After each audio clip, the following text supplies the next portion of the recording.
నెల్లూరు నగరంలో ప్రభుత్వ ప్రధాన ప్రసూతి కేంద్రం నందు శనివారం నవీన్ యూత్ ఫౌండేషన్ ఆధ్వర్యంలో 35వ జయంతి సందర్భంగా 500 మందికి అన్నదానం నిర్వహించారు.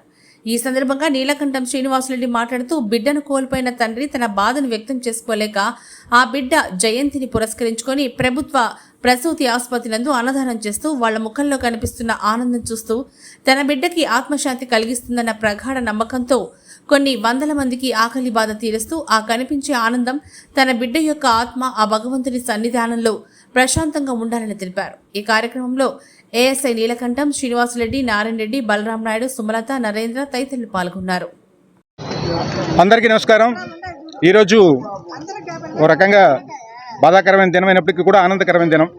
ఎందుకంటే బిడ్డను కోల్పోయిన ఒక తండ్రి తన బాధను వ్యక్తం చేసుకోలేక ఆ బిడ్డకి సంబంధించిన వర్ధంతి జయంతి కార్యక్రమాల్లో అందరికీ అన్నదానం చేస్తూ ఆ నిండిన కడుపుల్లో కనిపిస్తున్న ముఖంలో కనిపిస్తున్న ఆనందం తన బిడ్డ ఆత్మకి శాంతి కలిగిస్తుందని ఒక ప్రగాఢమైన నమ్మకంతో మా గండవరపు వెంకారెడ్డి, మా మిత్రుడు, తన కుమారుడు నవీన్ కుమార్ రెడ్డిని చిన్న ప్రాయంలోనే కోల్పోవడం జరిగింది. భగవంతుడు ఎందుకో ఆ విషయంలో మా వెంకారెడ్డి పట్ల నిర్దయ వ్యక్తం చేశాడు.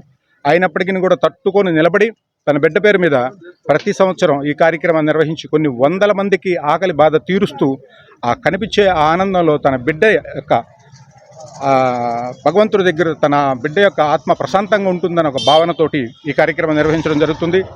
ఈ కార్యక్రమం సంబంధించి ఈ ఏర్పాట్లన్నీ కూడా శివాజీ యూత్ ఫౌండేషన్ భాస్కర్ నాయుడు మరియు మా దోళ్ల సుధీర్ కుమార్, అలాగే వెంకారెడ్డి ప్రేమిత్రులు మా నారాయణ రెడ్డి, అలాగే మా బలరాం నాయుడు, అలాగే అమ్మ సుమలత, సీను, వీళ్ళందరి యొక్క సహకారంతో ఈ కార్యక్రమాన్ని విజయవంతంగా నిర్వహిస్తున్నాం. ఈ కార్యక్రమం ద్వారా కడుపు నింపుకుంటున్న ప్రతి అమ్మ, నాన్న, బిడ్డలు వీళ్ళందరూ కూడా మనస్ఫూర్తిగా ఆ బిడ్డ నవీన్ కుమార్ రెడ్డి ఆత్మ భగవంతుడి సన్నిధానంలో ప్రశాంతంగా ఉండాలని మనస్ఫూర్తిగా కోరుకుంటూ మరొకసారి గండవరపు నవీన్ కుమార్ రెడ్డికి జోహార్ జోహార్.